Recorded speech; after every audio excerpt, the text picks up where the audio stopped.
en el bloque de sostenibilidad queremos hablar de las pymes, pues hemos tenido también que entrevistar a las pymes y traemos una muestra mayor. Hemos entrevistado a 1.000 socios, gerentes y personal directivo de 1.000 pymes españolas, también a nivel nacional, cubriendo las 17 comunidades autónomas y con una segmentación por empleados, como podéis ver en la pantalla, cubriendo principalmente o poniendo nuestro foco en empresas con menos de 150 empleados. ¿Resultados? Pues empezamos. Vamos a hablar un poco de los desplazamientos. Lo que nos encontramos principalmente en esta imagen es que seguimos trabajando en una movilidad multimodal. Como bien estaba comentando doña Ángeles Marín hace un rato, es una realidad en España y es una realidad también en ciudades como Madrid. Pero el principal mensaje que nos encontramos en esta transparencia es que el automóvil ha vuelto a ganar 6 puntos enteros en el uso comparado con los resultados que teníamos en el año 2019. Un 64% de los españoles confirma que utiliza habitualmente su coche para desplazarse diariamente. ¿Quién ha perdido? Los 6 puntos que ha ganado el automóvil los ha perdido el autobús. ¿Qué es lo que vemos en esta transparencia? Vemos la herencia de lo que ha sido el COVID y la herencia de lo que ha dejado el COVID. Probablemente en las empresas nos hemos arriesgado algo más y hemos apostado lo que no hacíamos antes con el teletrabajo. Ahora mismo se ha quedado presente que no todos los trabajadores, lo vemos en muchos de los que estamos aquí, estoy convencida, no vamos todos los días a la oficina, no nos hace falta. Y entonces esto tiene sus consecuencias. Hay menos tráfico y como hay menos tráfico me da menos pereza coger el coche porque no hay atasco. Cuando llego a aparcar hay menos coche y entonces puedo aparcar. Hay otro elemento que se ve muy evidente en esta transparencia y es el miedo. El miedo ha quedado, el miedo al contagio ha quedado. Y lo vemos en los resultados de Madrid especialmente, porque el miedo ha penalizado el uso del metro mucho y además ha penalizado también el uso del VTC. Esta sensación de no ventilación que tanto nos han inculcado ha generado que utilicemos menos el metro y nos vayamos más al coche. ¿Cuáles son las razones principales por las que elegimos un medio de transporte u otro? Teniendo en cuenta, como os decía, que no elegimos uno, elegimos varios para trasladarnos cada día. La principal razón sigue siendo, y además con más peso, que los españoles somos cómodos y nos movemos por comodidad. El 66% de los españoles se mueve por comodidad o elige los métodos de transporte por comodidad. Segundo, hacer ejercicio y tercero, ahorro. Pero además, como el coche destaca, hemos querido preguntar de nuevo cuánto de imprescindible es su vehículo en los desplazamientos habituales para los ciudadanos españoles. Y nada más y nada menos que el 53% de los españoles considera que su vehículo es imprescindible para moverse cada día. Imprescindible. No es igual de imprescindible en todas las ciudades españolas, como es lógico, y cuando analizamos un poco los resultados por ciudades, pues los ciudadanos de grandes urbes como Madrid, Barcelona o Bilbao necesitan menos y los resultados arrojan porcentajes cercanos al 40%. Pero bueno, cuando nos vamos a otras ciudades como puede ser Toledo, como puede ser Badajoz o incluso las islas, los resultados ascienden a un 60%. Y además hemos también querido preguntar si cogemos el coche para ir al centro de la ciudad. Pues nos ha sorprendido encontrar un aumento del uso del coche para desplazarnos al centro de la ciudad. 39%, 9 puntos más. Que además cuando miramos, prácticamente los 9 puntos vienen usando el coche particular de cada uno. En vez de menos, vamos a más. ¿Qué más cosas podemos hablar? Si queréis, vamos a hablar de tendencias. En esa slide veíamos algunos métodos de transporte con unos porcentajes más bajitos y estaban principalmente relacionados con las nuevas tendencias, la micromovilidad, los vehículos de movilidad personal, motos, bicis o patinetes eléctricos. El porcentaje a nivel nacional es pequeñito, ha crecido un poco, pero sigue siendo pequeñito. Solamente un 15% de los ciudadanos confirma y afirma que utiliza motos, bicis o patinetes eléctricos en sus desplazamientos. Cuando miramos a ciudades nos ocurre lo mismo. El porcentaje no es el mismo en unas ciudades y en otras. Y no solamente depende de la climatología o la orografía. Evidentemente no es lo mismo ir al gimnasio en patinete en el mes de febrero en Sevilla que ir en Huesca. Pero no solamente esto, no es solamente esto. También hay una clara apuesta de los ayuntamientos por fomentar y facilitar que este tipo de movilidad llegue. No es casualidad que las 3 primeras o las 3 de mayor uso estén en el podium de las ciudades con más kilómetros de carril bici. 200 aproximadamente cada una de ellas, seguida muy de cerquita por Zaragoza. Y tampoco es casualidad que la OCU las marque como las ciudades donde los carriles bici tienen mayor calidad. Os doy más datos. Madrid es la ciudad europea con más patinetes en sharing, seguida de París, con unos 6.000, más o menos, 6.000 y pico, 6.000 en París, y seguida en tercera posición por Barcelona, Barcelona con 4.000 y pico. Y os doy más datos. No sé si sois conscientes, pero el año pasado, en 2021, se vendieron en España 300.000 patinetes eléctricos. Es decir, que esta irrupción es una realidad. Y como veremos después, hay que tomar acciones para ordenar esto. ¿Cuál es el perfil? Pues el principal perfil es jóvenes entre 18 y 30 años, hombres generalmente con estudios superiores. Y además también hemos querido hacer otra pregunta. ¿Pensamos los ciudadanos españoles que las ciudades están adaptadas para esta irrupción de nuevos sistemas de movilidad? Lo cierto es que el 64% de los españoles y el 82% de los madrileños piensa que no está adaptada su ciudad para la convivencia de los distintos sistemas de movilidad. Voy a pasar al coche compartido, que también consideramos que es otra tendencia. En coche compartido, mucha información. ¿Quién comparte coche principalmente? Bueno, pues un poquito más las mujeres que los hombres. Es un 28% de españoles los que afirman compartir coche. Las mismas cifras que en 2019, por cierto. Como decía, un 30% de mujeres, el 44% también son personas jóvenes y la mayor parte de ellos son estudiantes. ¿Cuáles son las razones principales por las que se comparte coche? Bueno, pues lógicamente una razón importantísima es el ahorro, pero no solo el ahorro, también aparece la comodidad y también aparece la ecología, pero principalmente es el ahorro. Y además más impacto está teniendo, por los datos que vemos en los últimos meses, el impacto del coste del combustible, lógicamente también impacta aquí. ¿Cómo se comparte? Porque el concepto de coche compartido, bueno, pues es muy variado, ¿no? Entonces hemos compartido toda la vida coche entre familiares, pero no solamente esto, nos queremos centrar un poquito más en las modalidades de carpooling y car sharing. Carpooling lo tenemos todos más o menos claro. Yo mañana me voy a Valencia el fin de semana y ofrezco mi coche a personas particulares para que vayan en el viaje conmigo, compartan mi coche conmigo y me subvencionen un poco el coste del viaje. Car sharing es otra cosa. Car sharing lo vivimos todos en Madrid. Digamos que esto ya es todas las compañías de car sharing, que en Madrid hay 6. Todos los coches digamos que ya forman parte del mobiliario urbano, por decirlo de alguna manera, y compañías como City, como Waybold o Car2Go son las compañías que ofrecen vehículos en los que podemos alquilar normalmente con apps de reserva para abrir y cerrar el coche incluido, en el que el coche no lo compartes. Compartes el coche, pero no en el mismo tiempo. Bien, los porcentajes de ciudades donde más se comparte coche las hemos marcado con la bolita azul. 41% en Badajoz, sorprende, ¿eh? 33% en Madrid y 34% en Murcia. Y, sin embargo, por el otro lado, las que menos comparten o los que menos dicen compartir pues son ciudades como Palma, Barcelona o Oviedo. Cuando analizas qué modalidad de vehículo compartido utilizan unas ciudades y otras, evidentemente no es lo mismo. En Badajoz, más del 50% utiliza BlaBlaCar. En Madrid, sin embargo, esos porcentajes son algo menores en cuanto al uso de carpooling y, sin embargo, el 30% de los ciudadanos madrileños utiliza car sharing. No está mal. Cuando hablamos de coche compartido, pues el primer mensaje que queríamos traer a esta edición es que únicamente el 7% de los ciudadanos españoles afirman utilizar el vehículo eléctrico. Es el 24% en Madrid, que la cifra, bueno, pues digamos que es bastante más halagüeña. Lo que pasa es que hemos querido desgranar un poquito este dato. Y cuando desgranamos este dato, lo que vemos es que habitualmente en España no llegamos al 2%. Y cuando miramos estos datos en Madrid, la cifra es igual. Un 2% de los ciudadanos madrileños utilizan el vehículo eléctrico habitualmente. El otro 22% no. Lo que utilizan es el car sharing, que nos ha facilitado la entrada al vehículo eléctrico, al menos a los ciudadanos madrileños.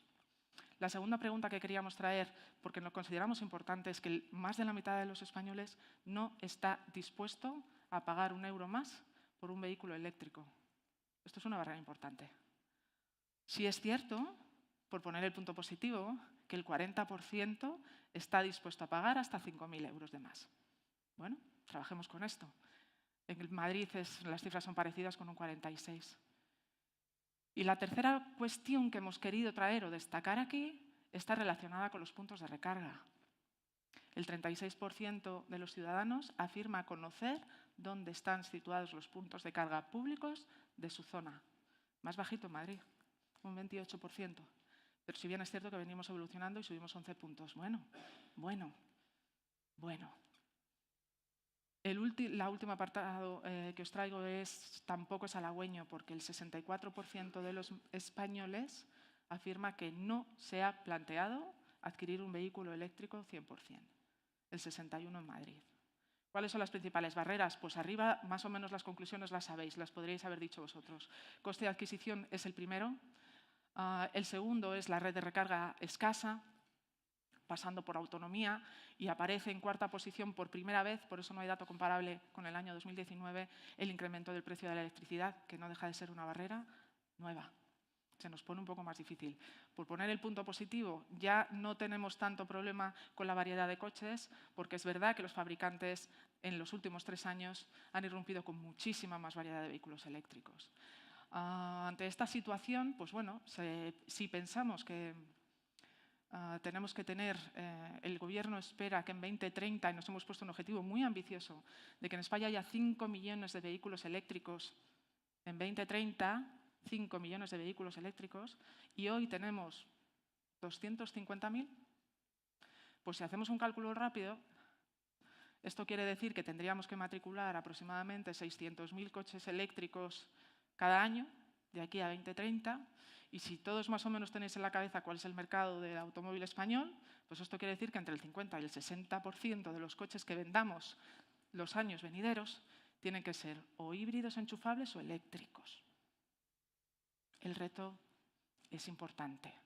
Y además, para poder cargar esos 5 millones de vehículos eléctricos, tendremos que montar una infraestructura de recarga como Dios manda, que hoy no la tenemos. Hoy tenemos 11.500 puntos de recarga y nos harían falta dentro de 5 años pues 30 veces más.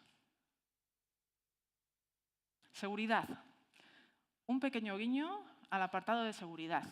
Hemos querido preguntar también a los ciudadanos españoles cómo se comportan al volante y, además, traer sus opiniones sobre algunas de las normativas que, si no están vigentes, van a estar en breve y que están encima de la mesa para obtener su opinión. La primera está relacionada con el límite de velocidad que el año pasado cambió en las vías urbanas de un solo carril, que ha pasado de 50 km por hora a 30. Y os lanzo la pregunta, pero no os la voy a decir que contestéis en alto. ¿Cuántos de vosotros cumplís con esa norma? Pues bien, el 37% de los ciudadanos españoles afirma que no cumple con esa norma.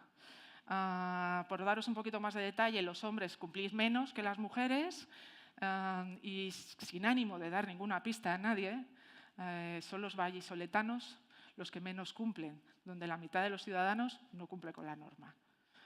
La siguiente pregunta, que no la hacemos tanto por la parte, la queremos orientar en la parte más de seguridad. Hemos querido también preguntar a los ciudadanos cuál es su opinión y cuál va a ser su comportamiento, su tendencia de comportamiento, en el caso de que el Gobierno establezca medidas para controlar o establecer probablemente algún tipo de pago por uso en las autovías españolas. Esto en principio estará vigente en el año 2024, presumiblemente, y los ciudadanos españoles, como es de esperar, no están muy de acuerdo con esta norma. Pero no lo queríamos focalizar ahí, sino en el 68% de al lado, que sí consideramos que tiene impacto en la seguridad. Porque el 68, 7 de cada 10, afirma que si eso ocurre, se irá a circular por carreteras secundarias. Y eso sí tendrá un impacto en la seguridad. Vamos a hablar de la micromovilidad y también relacionada con la seguridad. También está encima de la mesa la necesidad de implementar o de regular la circulación de estos nuevos vehículos de movilidad personal. Y está encima de la mesa, si es necesario, que tengan un seguro de RC o de seguridad, de responsabilidad civil. El 87% está absolutamente a favor. Es decir, aquí no tenemos fricción y tendremos una aceptación total por parte de la sociedad. Y también hemos preguntado, como también ha salido en la norma, que obligará al uso de casco tanto a los usuarios de bicis eléctricas como de patinetes eléctricos, todavía no está regulada hoy, cuántos de los usuarios actuales sí que utilizan casco. El 52% de los ciudadanos españoles hoy ya utilizan casco. Los que más lo usan, los más prudentes, son los valencianos con un 75%. Los menos prudentes, arriba, en Logroño. Y por último, un pequeño apartado relacionado con los móviles. No nos podíamos olvidar de los móviles. El 45% de los ciudadanos españoles afirma que utiliza el móvil cuando va conduciendo, pero no es tan grave porque solamente un 10% confirma que lo utiliza indebidamente. Es decir, que lo utiliza para mandar un mensaje, un WhatsApp o lo que sea. El resto lo utiliza en manos libres. Y también hemos querido hacer la pregunta de cuántos de vosotros miráis el móvil cuando estáis en el semáforo, que también está un poco más de moda. El 21% de los ciudadanos españoles utiliza el móvil. No hace falta que os diga que los jóvenes lo miran más y tampoco que las mujeres se sienten más tentadas a mirar el móvil en el semáforo. Y hasta aquí los resultados de la primera parte o el primer bloque que os comentaba al principio, y ahora entramos de lleno en el bloque de sostenibilidad, Agenda 2030 y ODS. Queríamos, como decía, presentaros analizar con vosotros o reflexionar cómo están abordando esta transición hacia la movilidad más sostenible tanto los ciudadanos como el tejido empresarial español más predominante, que son las pymes.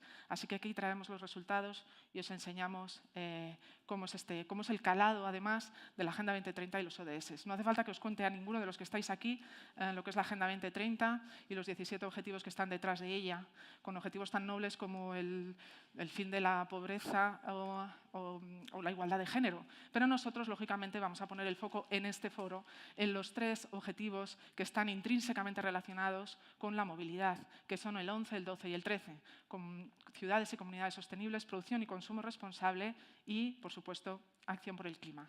Así que preguntamos a las pymes, a los autónomos y a los particulares si conocen la Agenda 2030 y si conocen los Objetivos de Desarrollo Sostenible.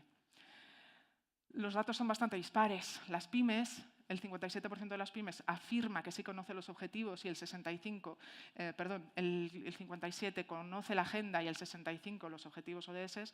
Sin embargo, en el caso de los ciudadanos de a pie, los datos son completamente los contrarios. 7 de cada 10 ciudadanos no conoce la agenda ni los ODS.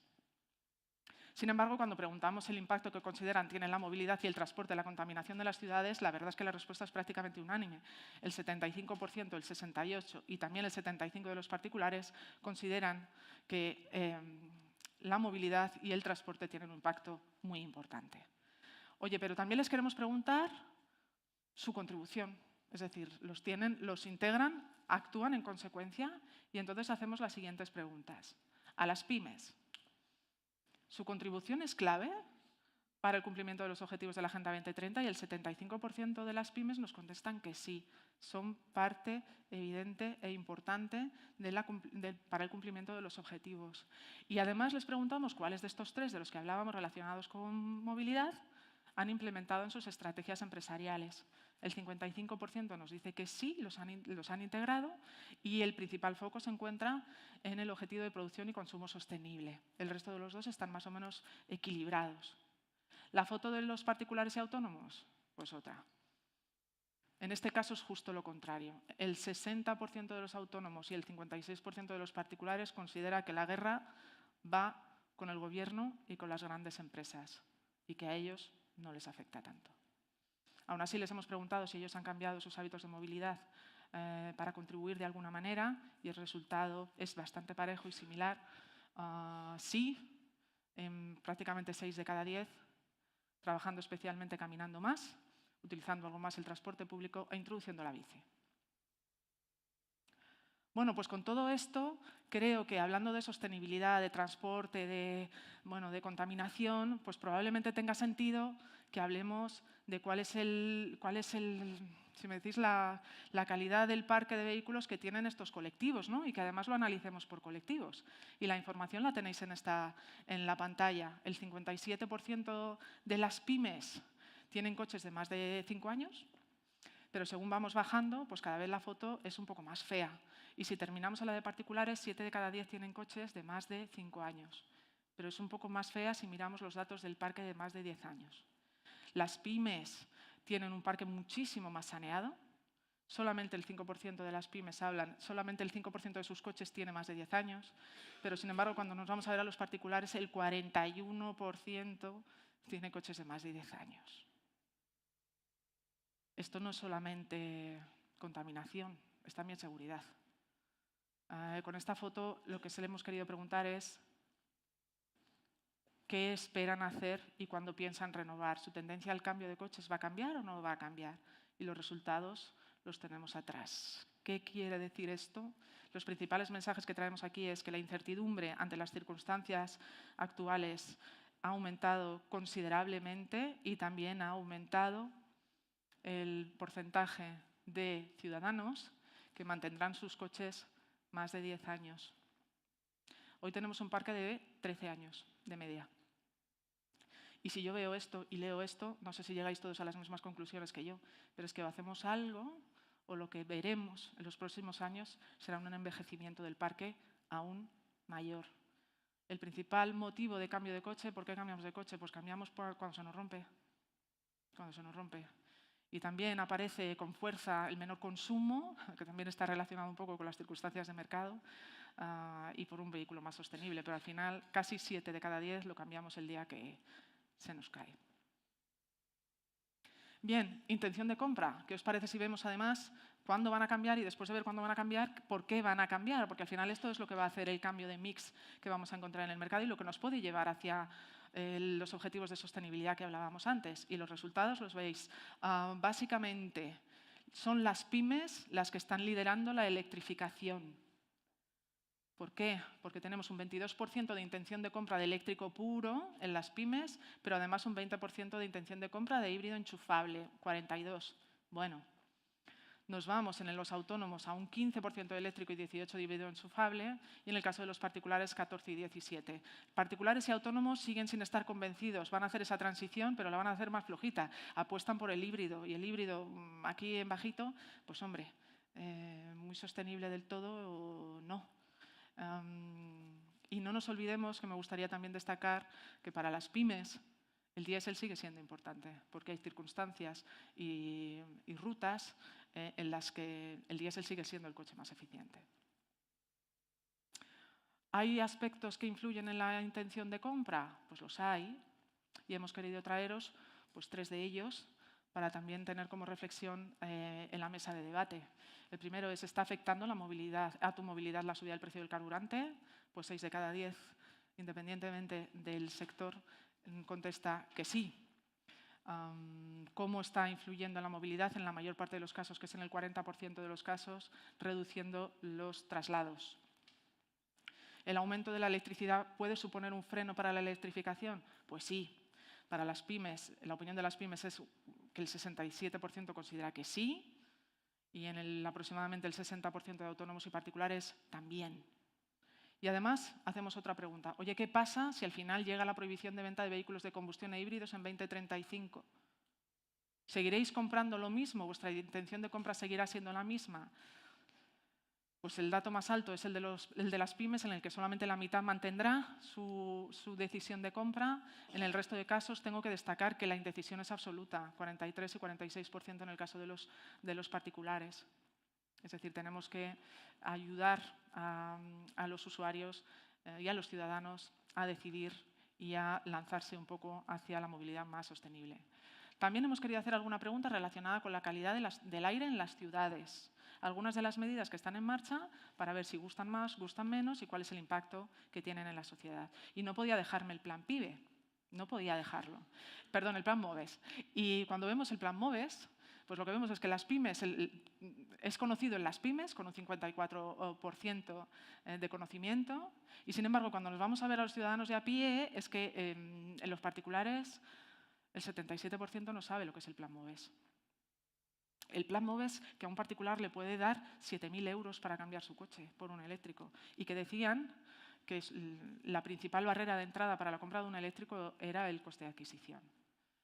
El que lo sabe y el que lo conoce, además conoce bien el plan MOVES y conoce que se pueden dar ayudas para los vehículos en modalidad de renting, y también conoce perfectamente que hay ayudas para la instalación de puntos de recarga. El problema es que hay muchos que no lo saben. También hemos querido preguntar alguna otra cosa. ¿están ustedes de acuerdo con la implementación en 2023 en las ciudades de zonas de bajas emisiones, como la que tenemos en Madrid, para ciudades de más de 50.000 habitantes? En general, los ciudadanos están de acuerdo. El 77% de las pymes están de acuerdo y cerca del 70% también lo están los ciudadanos. Es decir, aquí tenemos una clara postura a favor. Y hemos querido también traer la opinión de los ciudadanos hacia las medidas permanentes que contribuyen un poquito a mejorar la calidad de aire en las ciudades. Clarísimamente lo que podemos ver en esta transparencia es que los ciudadanos están muy a favor de aquellas acciones que bonifican o que incentivan y bastante menos a favor de aquellas acciones que sancionan, penalizan o incrementan el coste, ¿vale? Esto quiere decir el transporte público, que además hoy por hoy está es una noticia importantísima, que por otras razones diferentes a la contaminación hoy está en vigor gracias al Gobierno y las acciones que han hecho muchos ayuntamientos, subvencionando el transporte público, pero también instalar parkings disuasorios. Lo que no gusta tanto ya es sancionar, cobrar o incrementar la tarifa de estacionamiento. Y hasta aquí os he contado un poco el resumen de todo lo que hemos analizado en esta 7ª radiografía de los hábitos de movilidad. Solamente dejadme 3 minutos más para contaros las conclusiones, que espero que os sirvan después para la mesa de debate y que consideramos que son los mensajes más importantes para llevarnos hoy, después de esta jornada. El primero es que el automóvil sigue siendo el medio de transporte más utilizado. Os recuerdo que el 64% de los ciudadanos lo utiliza todos los días. El segundo es que para el 53% de ellos es imprescindible. Es imprescindible.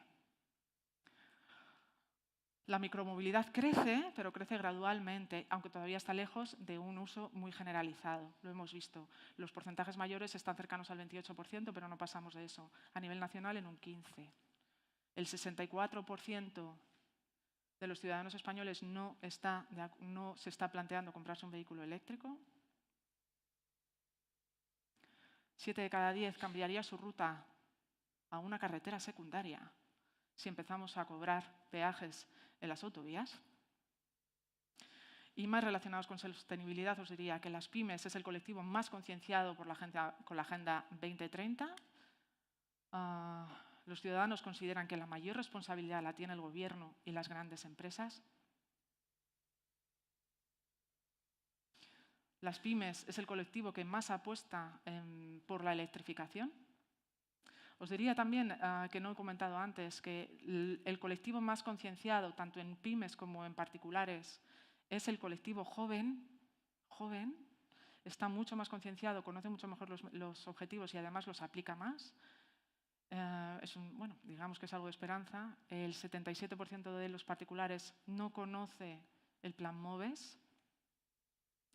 Y por último, y no menos importante, hablamos de la edad del parque. El parque de más de 10 años se concentra en los particulares, pero sobre todo el principal mensaje es que si no hacemos cosas diferentes, lo que esperamos obtener dentro de unos años será precisamente un parque más antiguo. Y hasta aquí. Nada más. Muchas gracias por vuestra atención. Espero que os haya parecido suficientemente interesante y que ahora lo desgranéis un poquito más en vuestro debate. Muchísimas gracias.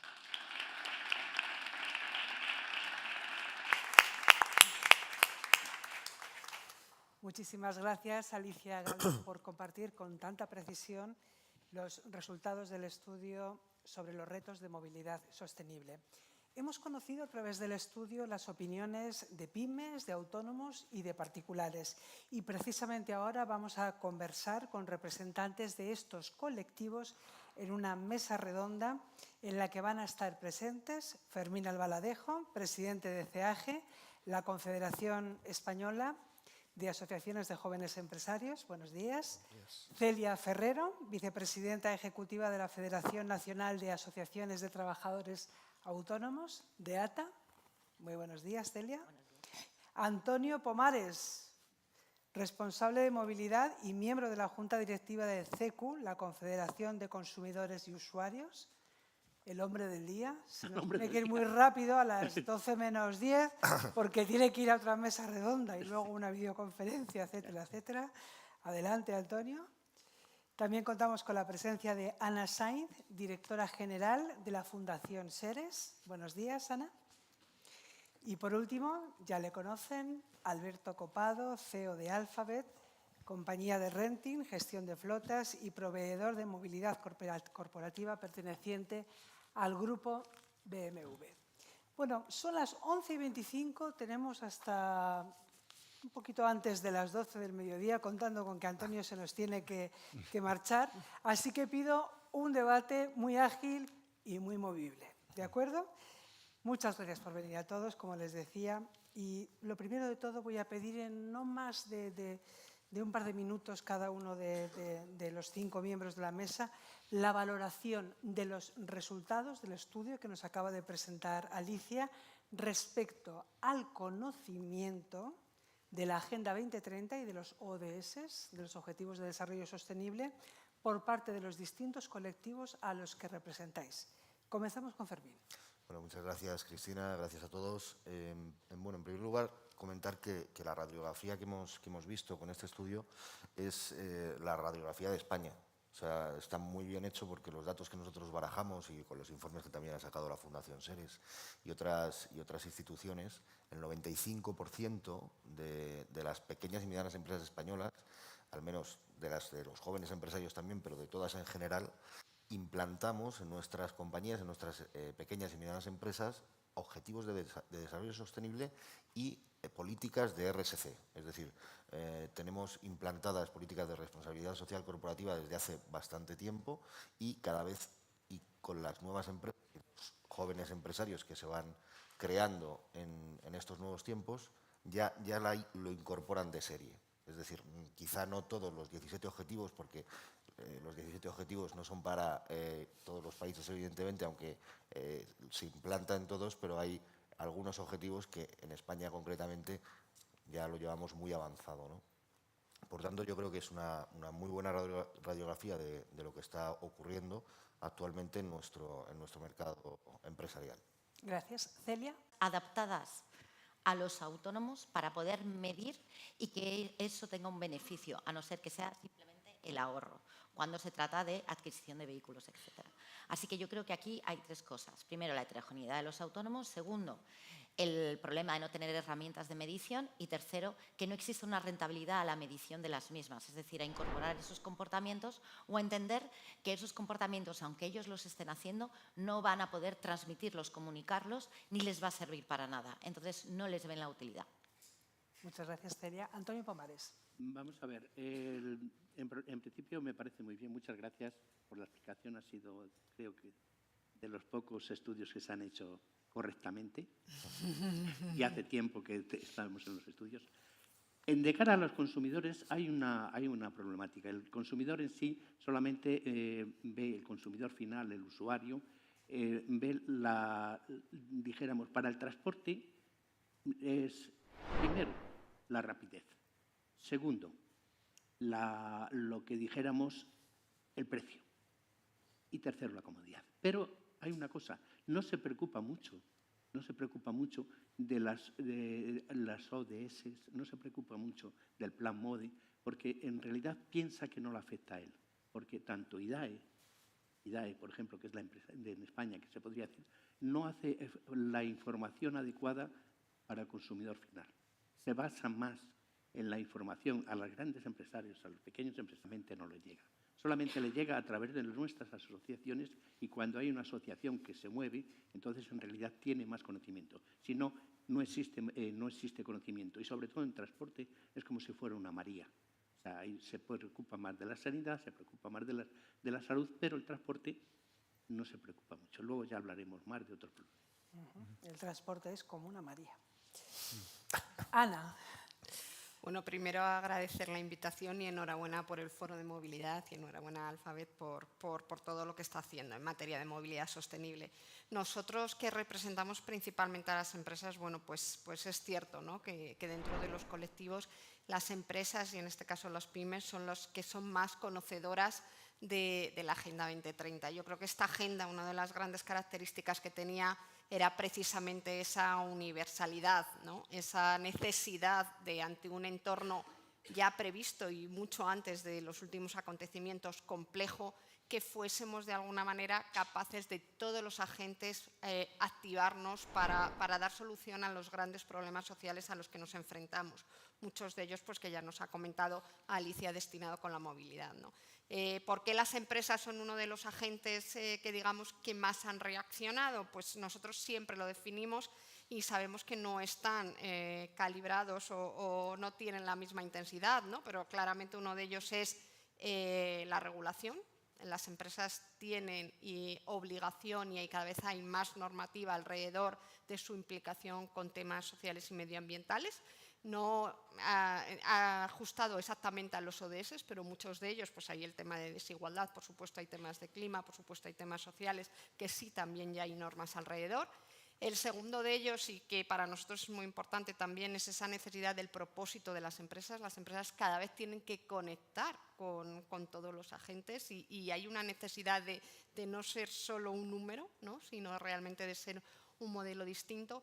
Y la tercera también, que nosotros, y lo vamos a hablar después en materia de movilidad, es realmente importante, es que el compromiso social es también un retorno económico importante. O sea, hay una oportunidad de innovación, de diferenciarse, de ser distintos, de adelantarse, porque por mucho que digamos que se ha podido estancar los movimientos, el tema del cambio en la movilidad es algo que no va a dar marcha atrás, ¿no? Y entonces, bueno, cuanto más nos adelantemos, de alguna forma, pues mejor preparados estaremos. Muchas gracias. Terminamos la ronda con Alberto Copado. Sí, muchas gracias. Bueno, yo creo que como todos comentabais, nosotros en nuestro portfolio de clientes contamos con empresas, también con autónomos y con personas particulares, pero fundamentalmente empresas, pymes y grandes empresas. Y lo que vemos en nuestro día a día coincide exactamente con lo que ha presentado Alicia durante el día de hoy.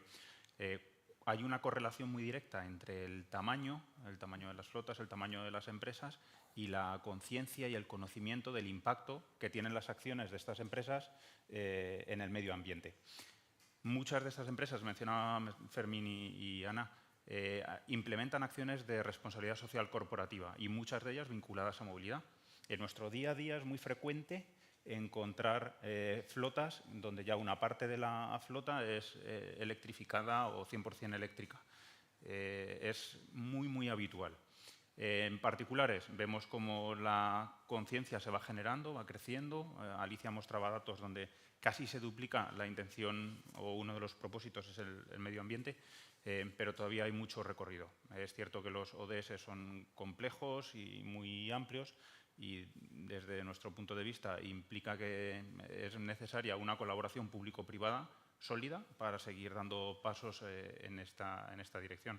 Y yo creo que tanto Antonio como Celia mencionaban algo para nosotros importante, es clave, casi diría crítico, la concienciación, la educación y la comunicación de cuáles son las ventajas y cuáles son los planes de ayuda para la movilidad sostenible.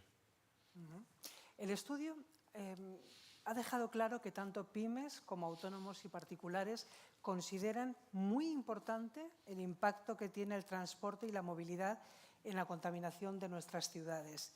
Fermín, Celia, Antonio, un par de minutos cada uno. ¿Creéis que estos colectivos cuentan con herramientas suficientes y una situación favorable para poder contribuir de forma más o menos relevante a la reducción del impacto en su movilidad? Fermín.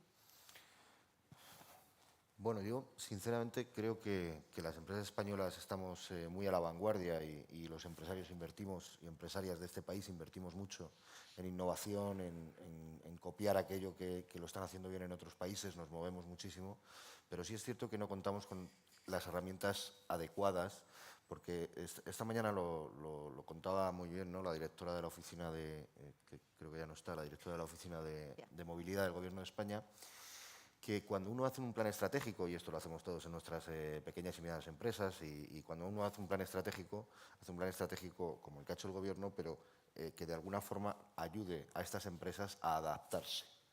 Y ahí está la clave. Por un lado, la desinformación que comentábamos, pero por otro lado, y había una pregunta en el informe que decía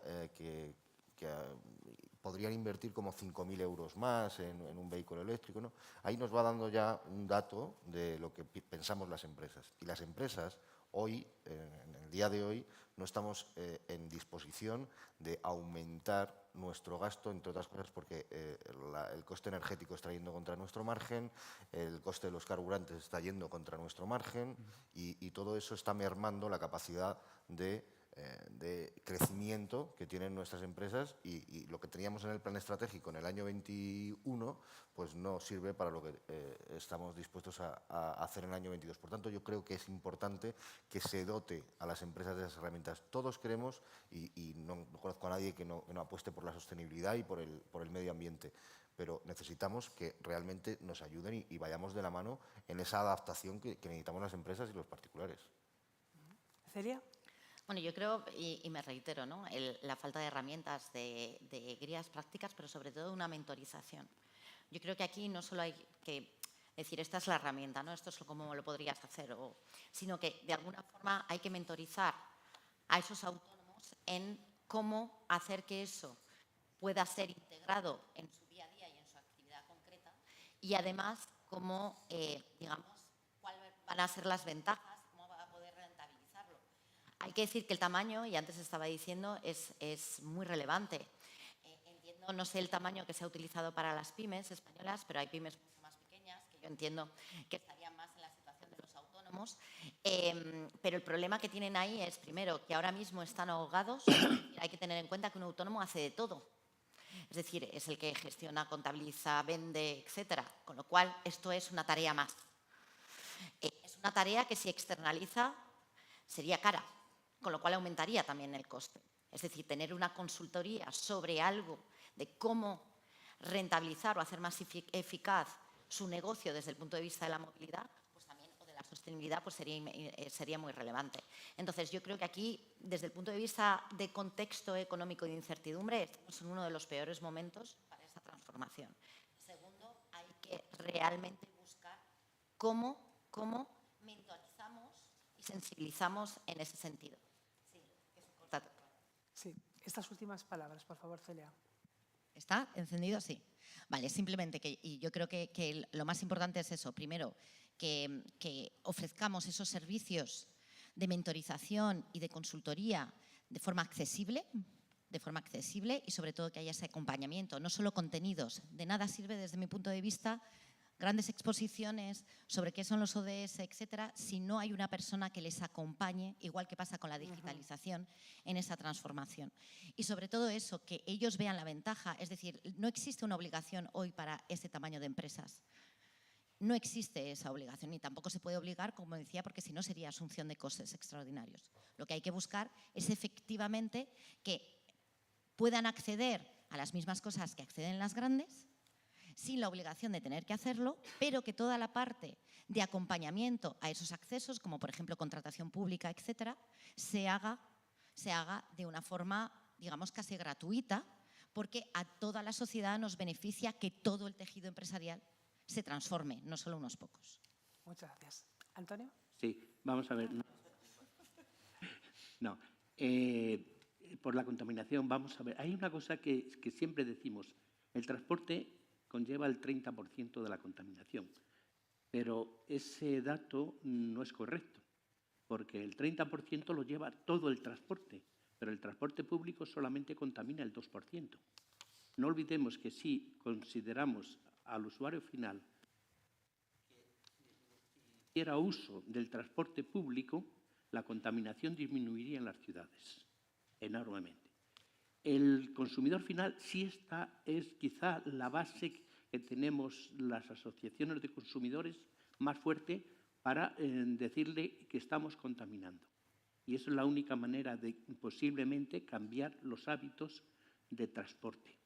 Porque en realidad nosotros estamos hablando de transporte y muchas veces el transporte no es el adecuado o no tiene los precios adecuados o no tiene las características adecuadas. Se tarda mucho tiempo, es incómodo, etc. Entonces, lo que es la contaminación sí está identificado el consumidor final. Sí le importa mucho, pero no olvidemos eso, que es muy importante, que aunque haya el 30% de la contaminación a causa del transporte, el transporte público solamente contamina el 2%. No nos olvidemos. Alberto, al hilo de las opiniones que acabamos de escuchar, como responsable de Alphabet, compañía de renting y flotas corporativas, ¿cuál es vuestro papel para favorecer la movilidad de estos colectivos para que pueda ser cada vez más sostenible? Desde nuestro punto de vista, la movilidad eléctrica es un pilar fundamental para conseguir avanzar en esta movilidad sostenible. Sobre todo si queremos alcanzar los objetivos que como sociedad y como país nos hemos fijado de descarbonización y de reducir las emisiones de CO2. Pero debemos tomar medidas. Alicia ponía un ejemplo muy interesante, además hacemos los dos los mismos números. Si a día de hoy, cierre de año 2025, hay 225.000 vehículos electrificados, matriculados en nuestro parque, y el objetivo a 2030 son 5 millones, significa 600.000 coches de parque adicional cada año. Es un reto de los más desafiantes que yo he visto y que, desde luego, a mí lo que me da pistas es hay que implementar estas medidas y hay que superar desafíos. Las empresas de renting, como somos en Alphabet, creo que contribuimos de manera decisiva para superar alguno de esos retos. El primero de los retos que mencionaba, o desafíos que mencionaba Alicia, hablaba de la economía, del coste económico y de la infraestructura de carga. A nivel económico, el renting se traduce en un pago, es una suscripción por un servicio que no requiere entrada y que además incluye los servicios que cada cliente esté dispuesto a pagar y a solicitar. Además, en las empresas de renting ya hemos desarrollado productos que se pueden adaptar a los presupuestos de cada uno de los hogares. Infraestructura de carga es algo que ya está resuelto en las empresas de renting y que es un servicio que se provee regularmente a nuestros clientes. El segundo desafío que vemos y que hemos mencionado a lo largo del debate, Alicia presentaba también, es la incertidumbre tecnológica y regulatoria que hay alrededor. Preguntas que seguro vosotros habéis hecho en algún momento o algún familiar vuestro os ha hecho. Decir, bueno, ¿y después del coche eléctrico qué? Esto es lo último que veremos. Y, oye, si me compro un vehículo híbrido enchufable, ¿dentro de 5 o 10 años podré seguir circulando con él? Esta es una realidad o es un desafío que el renting también resuelve, puesto que el usuario no tiene ese riesgo, sino que el riesgo es de las empresas de renting que tenemos la propiedad de estos vehículos. Y hay una tercera barrera adicional o un desafío adicional, que es la renovación del parque.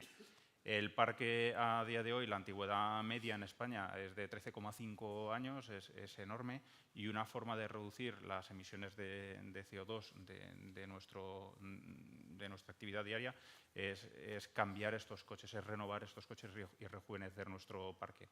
Las tendencias que muestra Alicia son un poco descorazonadoras porque nos dicen que vamos a mantener una antigüedad de parque realmente alta si no hacemos algo. Y en las empresas de renting, nuestro parque es moderno y es sostenible. Esto con carácter general. En Alphabet tratamos de ir un poco más allá y, cogiendo el comentario que hacía Celia, nosotros ofrecemos un servicio de consultoría para nuestros clientes para poder adaptar su flota, bien sea eléctrica o híbrida, pero sobre todo que contribuya a reducir las emisiones. Y también ofrecemos un servicio gratuito a nuestros clientes para tramitar todas las ayudas que van alrededor del servicio del renting. Nos esforzamos también con productos, Alpha Electric, por ejemplo, fuimos pioneros hace 10 años con un producto 100% eléctrico, donde las empresas tienen la posibilidad, tan sencillo como cambiar su flota, y si no está convencido, no le va bien el eléctrico, pues le cambiamos el coche y renovamos su flota. O Alpha City, que es un car sharing corporativo para las grandes empresas.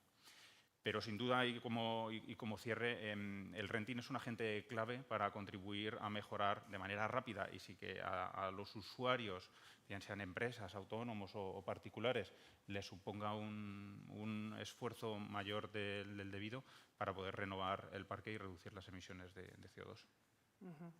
Pregunta ahora para Ana Sáenz, directora general de la Fundación Seres.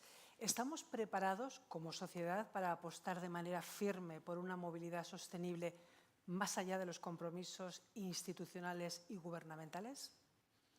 Yo claramente diría que no, pero porque lo hemos visto, ¿no? Lo que tenemos son grandes retos, retos ahora mismo que nos presentan unas cifras muy por encima de lo que realmente se ha ido consiguiendo en años anteriores y por lo tanto yo creo que es algo que persigue la Agenda 2030, pero que también lo ha comentado Alberto, que para realmente estar preparados y conseguir esos desafíos lo que tenemos que hacer es buscar la colaboración entre todos los agentes, ¿no? Yo creo que en este momento el reto de la movilidad y en general el reto de la sostenibilidad, igual que lo buscó la Agenda 2030, que en la anterior agenda las empresas no estaban llamadas a este tipo de acción y este año tanto las empresas en esta agenda, aunque ya parezca algo atrasado, pero ha sido una novedad, tanto las empresas como los ciudadanos son realmente protagonistas junto a los gobiernos para esta transformación. Lo que hay que buscar es esos puntos, como ha salido de la mesa, donde realmente nos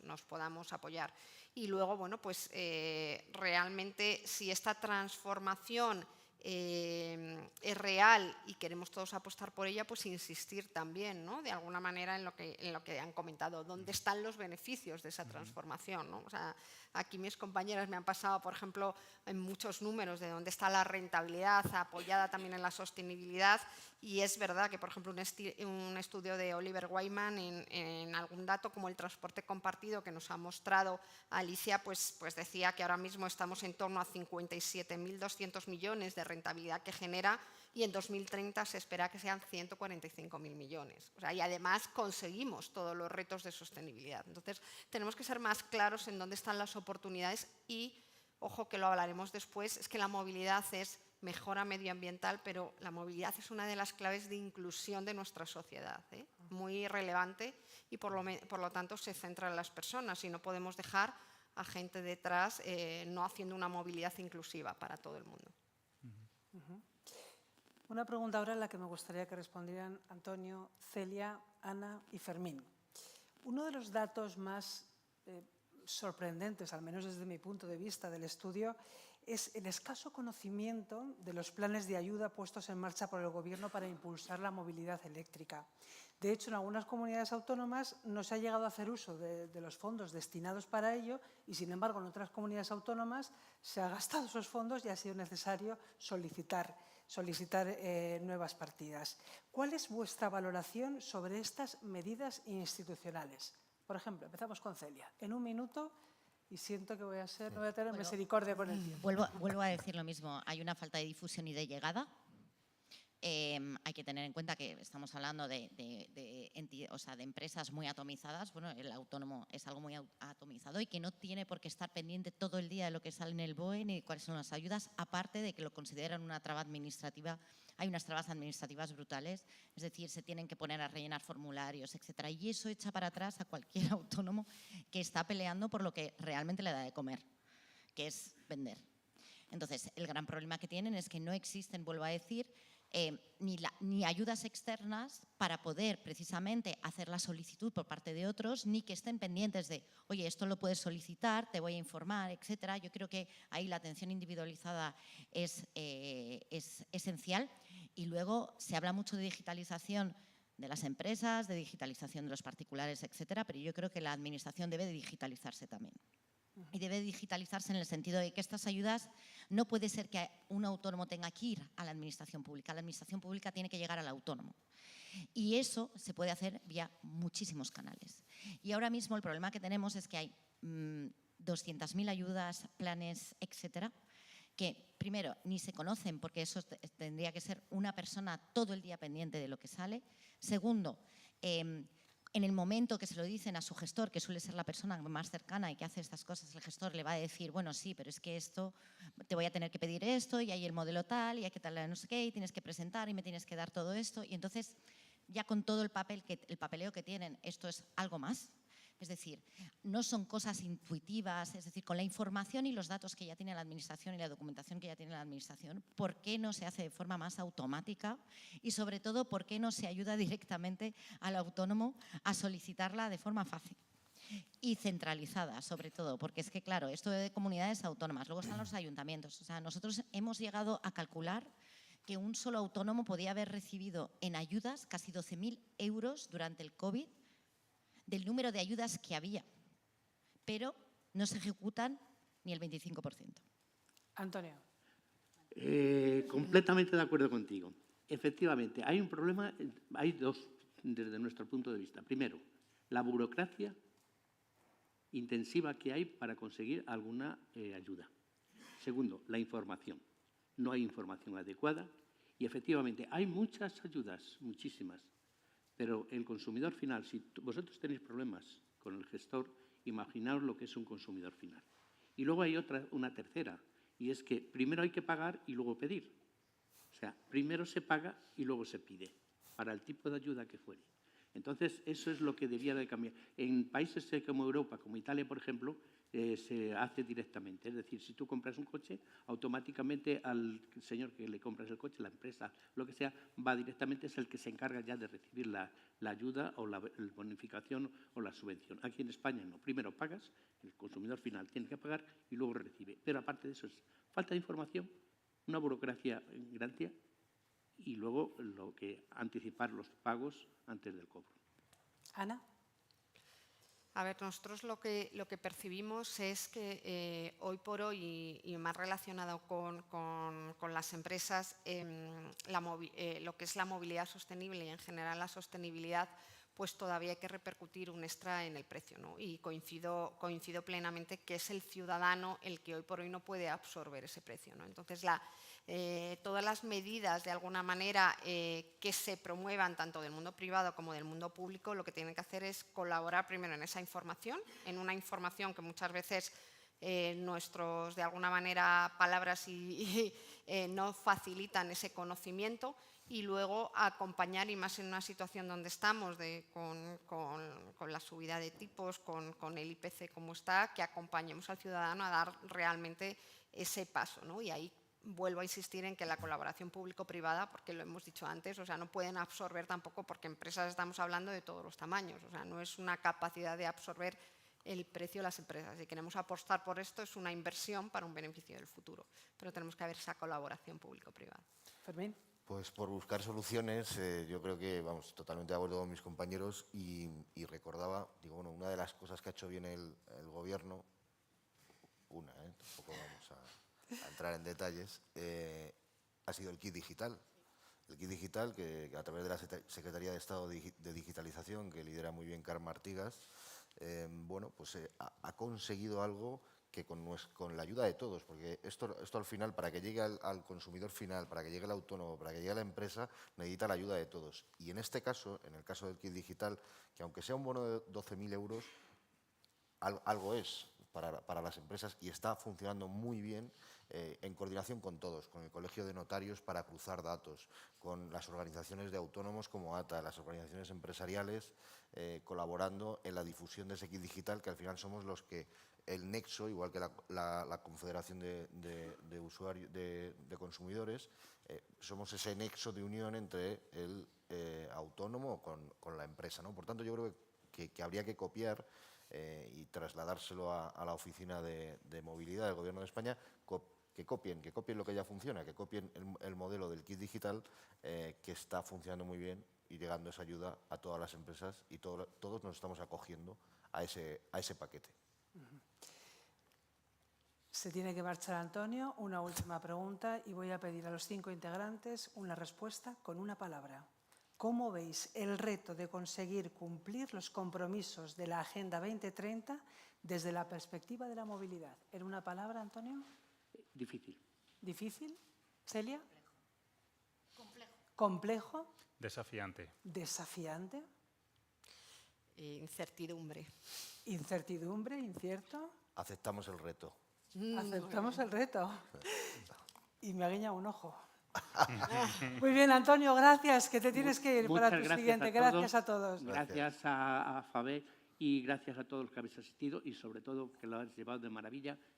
Y seguimos Muchas gracias, en la Antonio, movilidad y que voy a luchar ahora por la movilidad, la última milla urbana para el reparto de mercancías. O sea, que también. Estupendo, Antonio. Gracias y buenos días a todos. Pues muchas gracias. Gracias a Antonio y gracias también al resto de los participantes de la mesa, sobre todo por haber sido tan escrupulosos con el cumplimiento del tiempo. Esto ha sido magnífico. Estamos ya a punto de cerrar. Clausuramos ya el acto y va a ser Antonio Copado quien diga las últimas palabras. Alberto Copado. Muchas Antonio, gracias. yo me quedo con Antonio y con la goma. No te Alberto, preocupes. adelante. Muchas gracias, Cristina, y muchas gracias por habernos acompañado durante todo el evento. Nos has guiado y conducido Gracias. fantásticamente bien. Muchas gracias también a todos vosotros por vuestra colaboración en el debate. Creo que ha enriquecido mucho la presentación que ha hecho Alicia y nos ha ayudado mucho a entender las perspectivas de los distintos colectivos que todos representáis. Por supuesto, muchas gracias también a Ángeles Marín, que nos ha acompañado al principio haciendo la apertura de la sesión. Pero especialmente muchas gracias a todos vosotros que estáis presencialmente hoy acompañándonos y a los que estáis digitalmente viéndolos desde vuestras casas o vuestros puestos de trabajo, porque de verdad ha sido fantástico contar con todos vosotros. Antes de acabar, me gustaría simplemente dejaros con alguna reflexión que ha ido surgiendo a lo largo del día. Y es que, de alguna forma, el cumplimiento de la Agenda 2030 y los ODS claramente necesita de una clara vinculación y un trabajo en equipo tanto de administración pública, de empresas privadas, pero sobre todo de todos nosotros como ciudadanos y como sociedad. Un primer paso para poder avanzar en esta dirección creemos básico que se escuche y que se atienda, que se entiendan las necesidades de los distintos agentes. Desde nuestro punto de vista, hemos tratado hoy de dar un paso en esa dirección, analizando cómo los particulares, las empresas, las pymes y los autónomos afrontan el reto de la movilidad sostenible en los próximos años. Somos unos convencidos que juntos lograremos alcanzarlo, a pesar de lo desafiante, como ya mencionaba antes, del reto que tenemos por delante. Y lo que sí quería ya finalizar es brindando no solo el estudio y las conclusiones que tenemos a lo largo del día de hoy a nivel nacional, sino también de las 17 ciudades que hemos analizado, por supuesto disponibles a todas las instituciones y entidades que así quieran hacerlo, pero también quería aprovechar para deciros y ofrecer la máxima disponibilidad de todas las personas que componemos el equipo de Alphabet y que podéis contar todos vosotros con nuestro conocimiento, con nuestra experiencia y también, por supuesto, con todo nuestro cariño para poder avanzar en este desafiante proceso. Muchas gracias a todos. Si me permites, Alberto, un último apunte. Sí. El estudio va a estar a disposición de todo el público, de la sociedad, en la web de Alphabet y también lo pueden descargar, lo pueden ver en el código de estas agendas que tienen, de estas libretas que tienen ya en sus manos. Hace un momentito decía Alberto, ¿no?, que brindaba su colaboración para trabajar con instituciones y con entidades aportando el estudio y el conocimiento del sector de Alphabet. Pero Alphabet también quiere brindar con todos vosotros, y esto ya no es metafórico, en el brunch que tienen en la sala contigua de aquí, para agradeceros vuestra presencia, vuestra atención y vuestra cálida compañía. Disfruten y nos vemos en la 8ª edición del Foro de Movilidad. Gracias.